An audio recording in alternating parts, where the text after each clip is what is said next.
কই যাবো ভালো লাগতেছে না বাড়ি থেকে, হঠাৎ বাইর হয়ে গেলাম। চলে আসলাম আমাদের পানের শহর কুমিল্লা কান্দিফার। এখন ঘুরতেছি, হালকা বৃষ্টি হইতেছে, পরে জোর বৃষ্টি হলো, পরে দেখি কুমিল্লা শহর শূন্য হয়ে গেছে। পরে টানাল সুপার মার্কেট দ্বিতীয় তলা গেলাম, আলামিন ভাই দোকানে, দেখি আলামিন ভাই প্রচুর ব্যস্ত। পরে গেলাম পর্দা দোকানে, অনেক পর্দা সুন্দর সুন্দর অনেক পর্দা দেখা যায়, দেখি একটু সুন্দর আছে, যেমন অনেক রকমের পর্দা আছে, আপনার ভালো লাগে যেটা মন চায় সেটা নিতে পারবেন।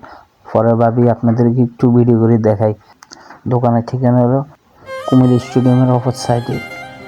কম দামে ভালো পর্দা নিতে পারবেন, এখানে একটু কম দামে পর্দাগুলো রাখে, কিন্তু মানে পর্দাগুলো অনেক ভালো, কাপড়ও অনেক ভালো আছে, আপনারা দেখে শুনে নিতে পারবেন। অনেক রকমের পর্দা আছে, পর্দাগুলো দেশীয় কাপড় দিয়ে তৈরি, আবার কিছু আছে চায়না কোম্পানির কাপড়, আপনি দেখে শুনে নিতে পারবেন, সমস্যা নেই।